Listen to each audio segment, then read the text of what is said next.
In an article in the Democratic Review for July August 1845, a newspaper man named John O'Sullivan published an article called Annexation. And in it, he gave a quote that has sort of come down in American history. He said, "The fulfillment of our manifest destiny to overspread the continent was allotted by Providence for the free development of our yearly multiplying millions." This term manifest destiny became a catchphrase for American expansion in the 1830s, 40s, and 50s. What does it mean? Well, what it means is that God wants us to have the whole continent. The simplest definition of manifest destiny is summed up in a sentence that John F. Kennedy used to describe Soviet imperialism in the 1940s and 50s. He said, "What's mine is mine, and what's yours is mine." Now, manifest destiny is not a unique idea to Americans or to American history. The idea has manifested itself in many nations at many times. The last few centuries have shown up, this idea has shown up in Napoleonic France, in Hitler's Germany, in Hirohito's Japan. Even the Crusades are a form of manifest destiny. The Puritans were on a providential mission, as John Belushi might have said, from God, to found a Bible commonwealth, to convert the savage, to maintain the pure faith. Whenever two cultures clashed in the New World, the European idea was that a Christian culture had a God-given right to conquer the heathen culture. The manifest destiny idea was also embraced in something called the doctrine of use. The doctrine of use. Those who used the land for agrarian purposes had a better right to it than those who used it to hunt and gather, for instance, Native Americans. It served well until the 1740s, and then Europeans began to bump into each other quite a bit. So the English decided that their manifest destiny was to expand Protestantism across the land, whereas Spaniards and Frenchmen decided that their manifest destiny was to spread Roman Catholicism. Same idea, different reasons. During the American Revolution, the idea became more secular, but still important. People like Thomas Jefferson and Tom Paine argued that the American Revolution was a providential spark that would ignite revolutions all over the world and bring liberty by force of example. It took only a short step to expand that idea, that if Providence balked where liberty should go, then force might be rather necessary in order to give Providence a bit of a kickstart in the right direction. Republican institutions had a providential right to expand at the expense of monarchy and other forms of tyranny. American Republicans talked about expanding the area of liberty rather than grabbing land owned by the Spanish or the French or the Indians.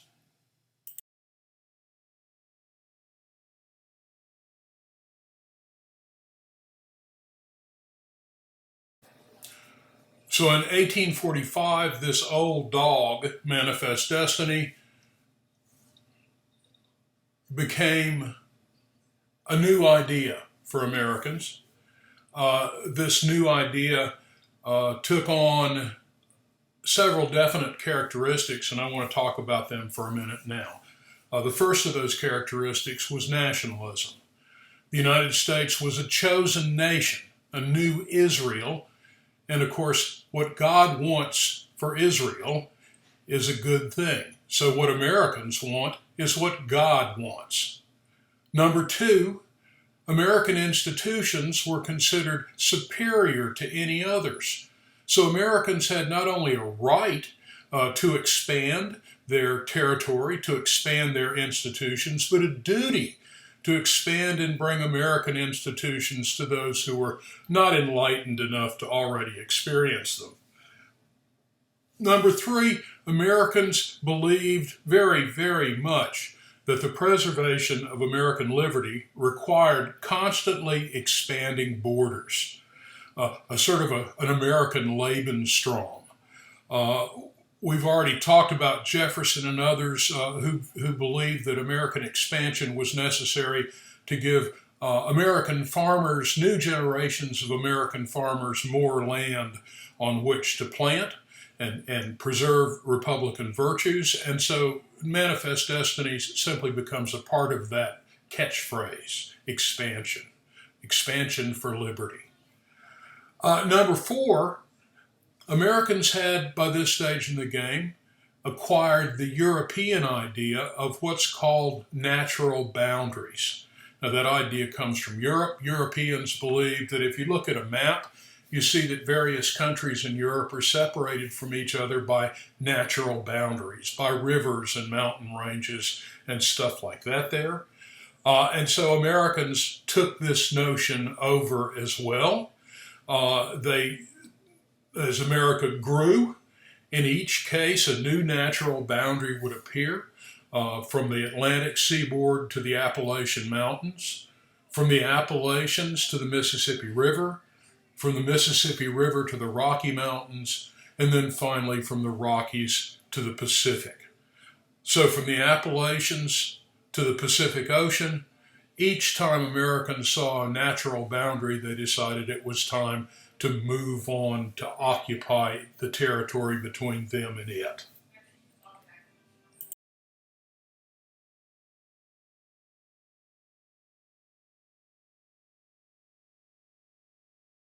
So for Americans, expansion was providential in both a divine sense and a Republican political sense.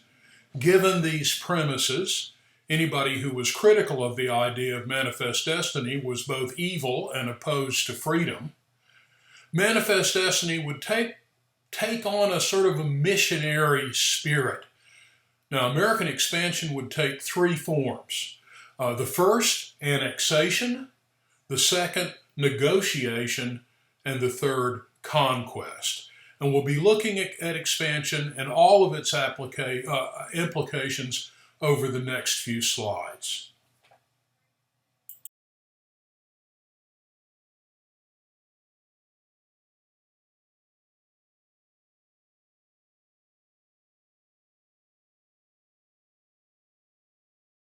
So first off, we'll talk about annexation, and when we talk about annexation, we'll talk first about Texas.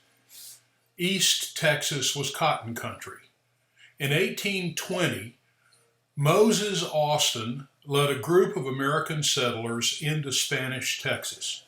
In order to use the land there, these Americans had to promise a number of things. First, they had to promise to become Spanish. That is, to become Spanish citizens, to learn the language, to follow Spanish law. They had to convert to Roman Catholicism. They had to give up slavery because slavery was illegal in Spanish territory. Well, they didn't do any of those things. They went through the show of becoming Roman Catholic. They went through the show of learning a little bit of Spanish. They set their slaves free and then forced them to sign lifetime indenture papers. In other words, they were still slaves. But the Spanish were okay with that. The Spanish really didn't mind so much if the Americans followed the Spanish requirements. The Spanish really wanted to have Americans in East Texas for two other reasons. The first reason was they wanted taxes. The American settlers would occupy empty lands and pay Spanish taxes. The second reason, and this is probably the most important, is because the American settlers would occupy territory between Spanish Texas, or at least on the border and frontier of Spanish Texas, and the Comanche territories to the north and west. In other words, the American settlers would be a buffer between the Spanish and the Comanches. And those were the main reasons the Spanish wanted settlers to come in.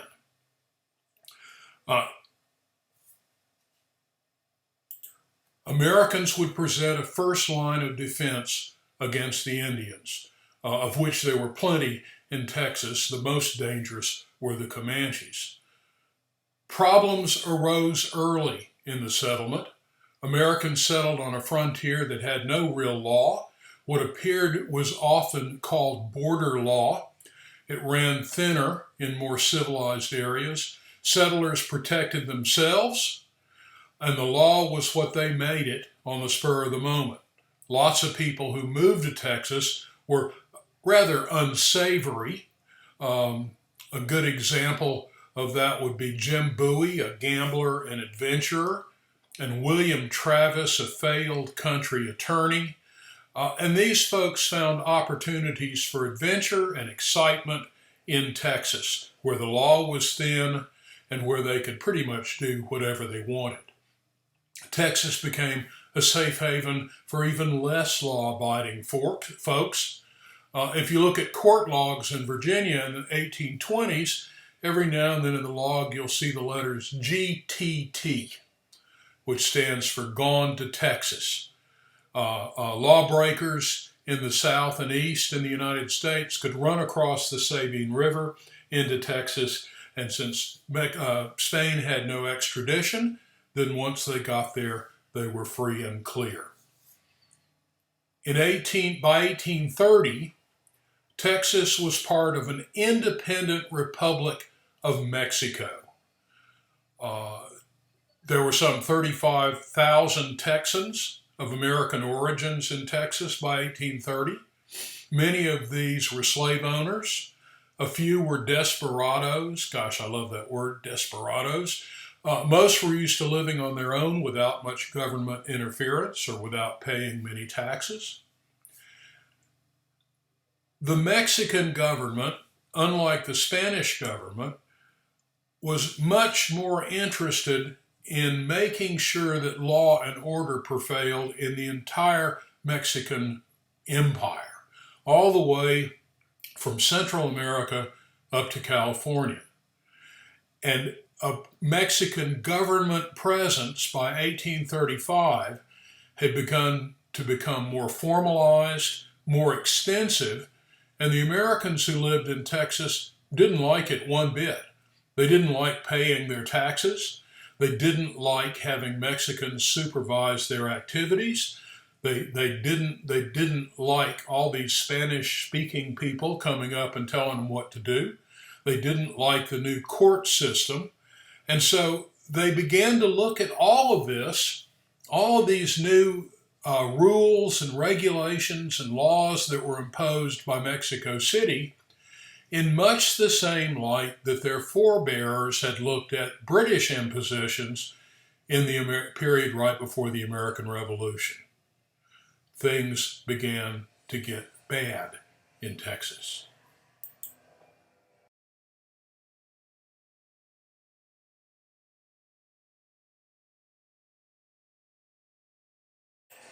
Now, it's at about this time that Sam Houston entered the Texas territory. Houston in many ways typifies the characteristics of the frontier America. Hell, he's a poster boy for the American frontier. His life is inconceivable anywhere except on the frontier. Born into a well-to-do planter family in Virginia, he had 8 brothers and sisters. The family moved in the best circles, but his father was nearly bankrupted by his military career. In 1807, the Houstons moved west and settled in Tennessee. Sam's father died there, and the family moved further west into western Tennessee. Houston was less enamored with being a Tennessee scrap farmer than he had been with being a Virginia planter's son. Houston began to disappear for days, and then weeks, and then months at a time into the wilderness. He took up residency uh, with a local Cherokee tribe and decided he preferred the Indian lifestyle to the American ways of farming and clerking, both of which he had done and failed at. Houston was adopted by the Cherokees, who named him the Raven. He found himself in debt, so he moved back into town, took up a job teaching at a local school until he had enough money, and then he left the local school and moved back into the Cherokee tribe. In 1812, Sam joined the army and went to war. His mom was delighted. She hoped that young Samuel would make a man of himself, and she hoped that this time it would be a white man rather than a Cherokee. In 1 year, Sam Houston went from private to an officer on Jackson's staff. He was wounded several times, and at least on one occasion, he was left for dead. For the rest of his life, one arm would be useless as a result of a wound. But he impressed Jackson, and Jackson began to take an interest in Sam. Houston became a valuable agent among the Cherokee Indians after the war was over. With Jackson's backing, Houston flourished. He took up residence near Nashville, Tennessee, and became a lawyer. He became something of a social climber in the area. In 1828, there was even talk that Houston might be Jackson's heir to the presidency somewhere down the line. Houston arranged for a very good marriage into the Allen family, an important Nashville family. But a few days after the honeymoon, his wife left him in hysterics. We've never known why. It's one of those odd puzzles in American history. But what we do know is that Houston simply gave up, pulled up stakes, and went west. He vanished into the wilderness and returned to the Cherokees, burned his European clothes, and began once more the Raven. Now, in January of 1835, Houston turned up drunk. The Cherokees in Washington, D.C., with several other Cherokees, and demanded to see Jackson to talk about the treatment the Cherokees were receiving in the new Indian territory. Then he returned to his Indian wife and his bottle. The Cherokee gave him a new name. He was now called Big Drunk instead of the Raven. By 1835, there was some speculation that Houston had become Jackson's agent provocateur and was in the process of starting a revolution in Texas. Now,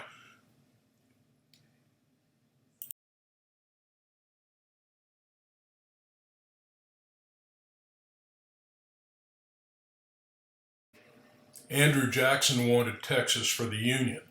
He regretted that the U.S. had a treaty with Spain that made it all but impossible for the United States to annex Texas. But he began to argue that the treaty was void when Mexico got its independence and began to try to figure out some way to bring Texas into the Union. Now, it's not an easy thing to do because by 1828, by the time he had become president, there was a certain degree of reluctance on the part of anti-slavery states in the North to bring in a new slave state, which Texas would have definitely been. So Jackson was forced to essentially bide his time and hope that sometime, presumably after he got out of office, Texas would become part of the United States. Sam Houston himself, wanted to see Texas become part of the United States. And after the Texans got their independence, Houston began to work slowly and quietly for Texas annexation into the United States. Houston became the first governor of Texas when it became a republic.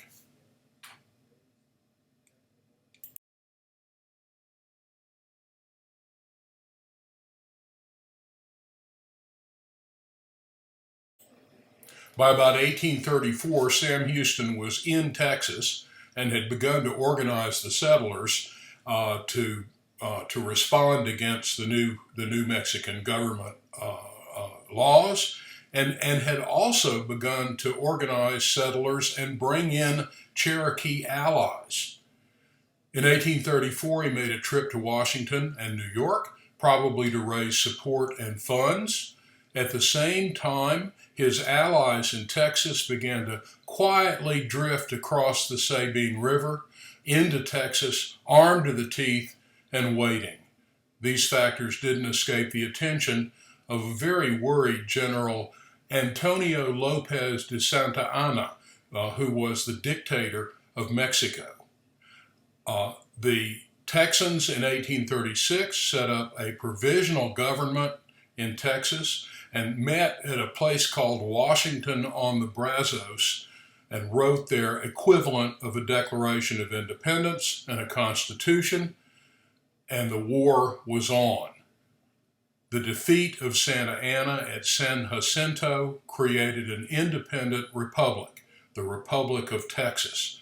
Washington society began drinking toasts to the three great American generals, George Washington, Andrew Jackson, and Sam Houston. Our old buddy Aaron Burr was heard to comment about Sam Houston that, quote, his patriotism was my treason.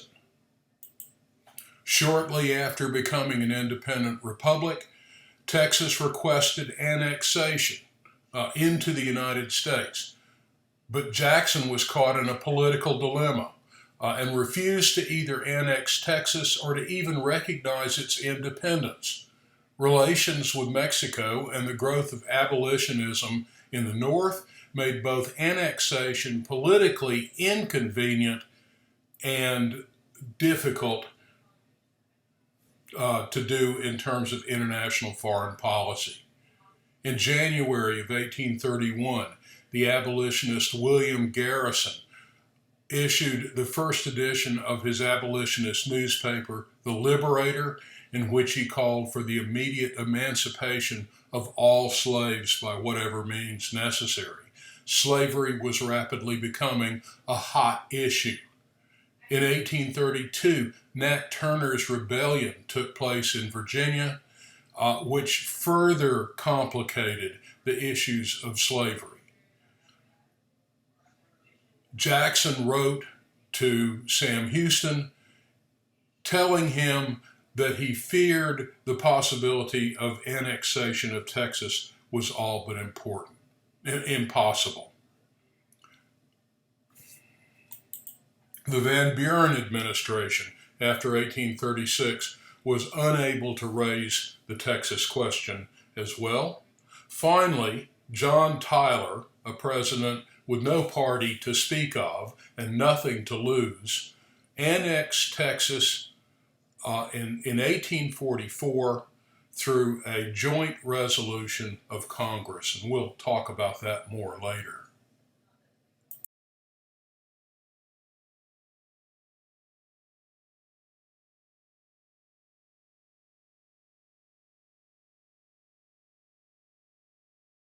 The annexation of Texas in 1844 moved the United States one step closer to war with the Republic of Mexico.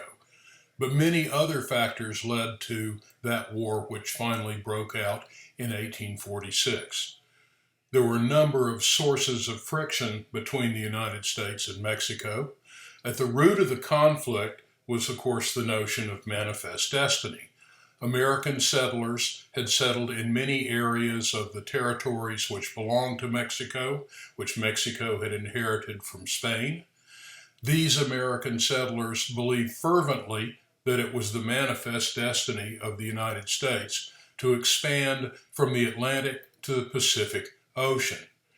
In the 1830s and 40s, Mexico was torn by revolution and social strife. The government was powerless to control local affairs. Many American settlers found themselves caught up in local power struggles. The Americans were known troublemakers. Many were thrown in jail. Many were deported. And in 1835, 22 American citizens suspected of plotting the overthrow of the Mexican government were executed. Sorry, my dog is having a barking fit in the background. In addition to these problems, the Mexican government owed money to a number of American concerns. In 1839, an international commission examined American claims against Mexico and awarded U.S. claimants $2 million. By 1845, Mexico had only paid about 20% of those claims. The Mexicans also had grievances against the United States. They were bitter about American expansion into Texas. They blamed the Texas Revolution on the United States, and they feared that the annexation of Texas was only the beginning.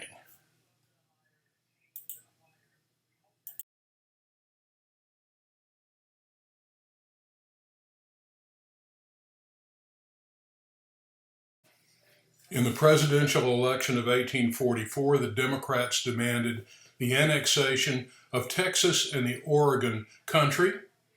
At the Democratic Convention in 1844, the Democrats blocked the nomination of Martin Van Buren because he was in opposition to the annexation of Texas. Instead, the party chose House Speaker James K. Polk. Polk was literally the poster boy for Manifest Destiny. He promised that he would annex both areas if elected. The Democrats won the election, but before Polk went into office, the lame duck president, John Tyler, already annexed Texas. The Mexican government had never formally recognized its independence. So as far as Mexico was concerned, the United States was in the process of annexing a part of Mexico. The Mexican government broke off diplomatic relations with the United States. President Polk had hoped that he would be able to employ diplomacy to obtain Upper California and New Mexico from Mexico. Once Mexico cut diplomatic ties with the United States, Polk realized that the only way he could acquire these territories was by warfare. Several members of Polk's cabinet urged the president to delay a declaration of war. They felt it would be better for the Democratic Party if the Mexicans committed some act that would outrage the American people enough that they would demand war. In January of 1846, U.S. troops under the command of General Zachary Taylor were moved from the north bank of the Nueces River to the north bank of the Rio Grande.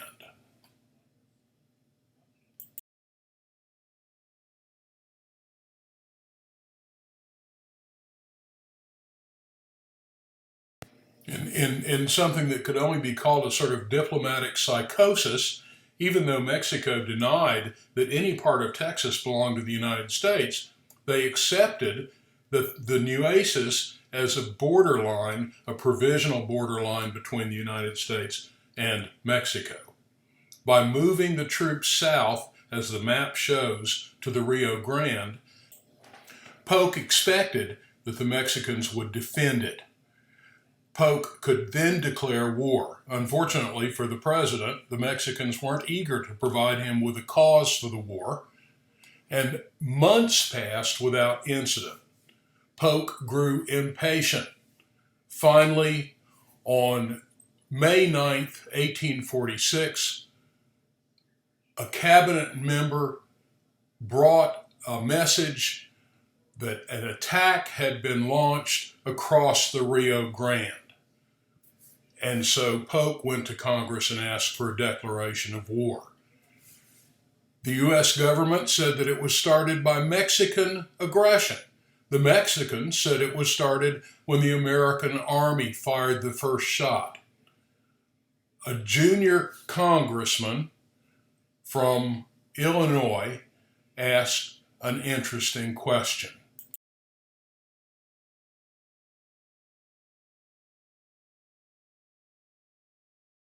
That congressman was Abraham Lincoln, a first-term junior congressman from the state of Illinois. He brought a resolution in 1847 that questioned whether the spot on which the first American soldier was killed was actually on the north side or the south side of the Rio Grande. If it was on the north side, he said, then the Mexicans started the war. If it was on the south side, then the Americans started the war. This resolution that passed in Congress, or was at least committed in Congress, is called the Spot Resolution.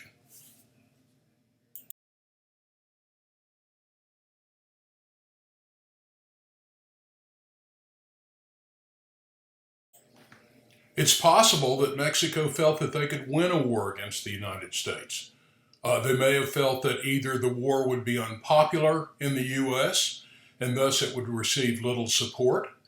They might have believed that Great Britain would ally with Mexico to defeat the United States. In either case, Mexican hopes were pretty badly misplaced. Mexico did not have the military power necessary to even defend its home territory, and Britain had no interest in coming to the rescue. And so, with that, the Mexican-American War began in 1846 and would last until 1848. A few words now about the war itself.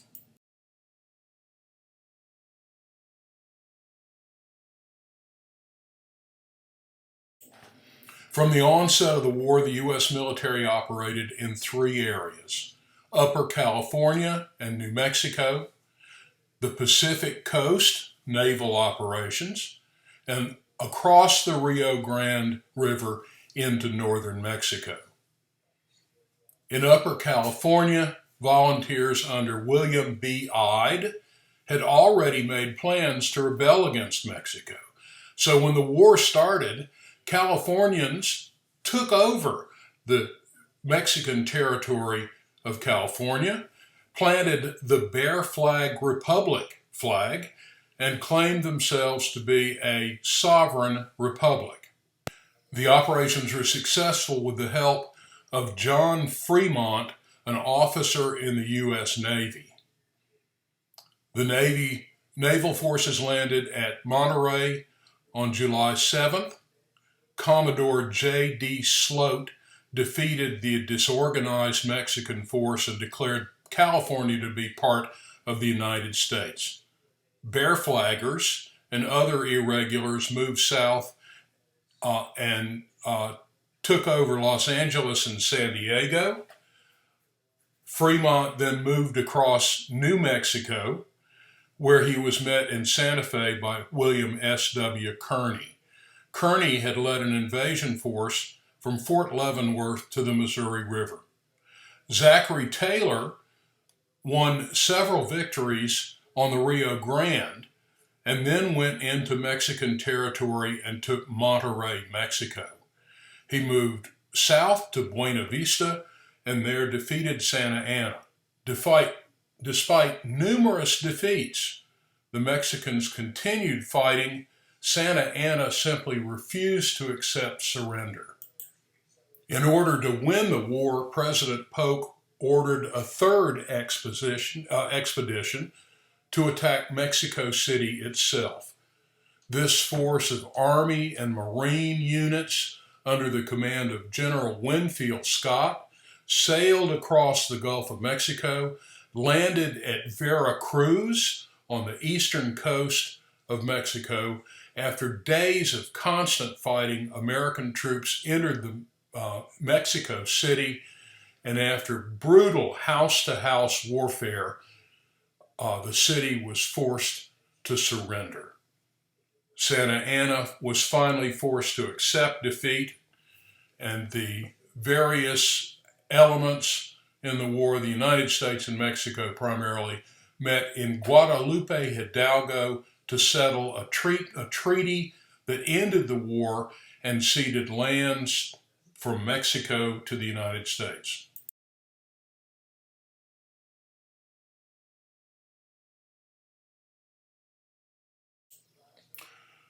So what did the U.S. get?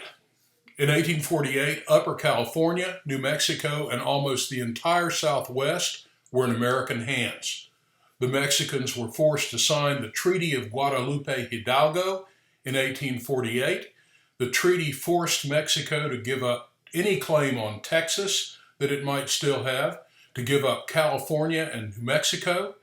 In return for this area, called the Mexican Cession, the United States gave Mexico $15 million and agreed to pay Mexico's outstanding debts to American creditors, about $3 million. The United States also promised to respect the religious, civil, and property rights of all Mexicans in the newly acquired territory.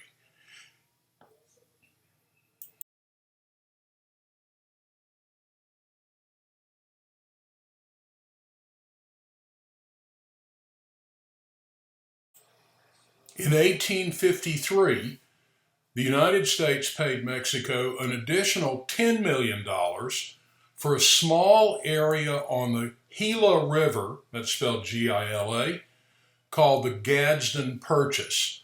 The dream of many Americans had come true.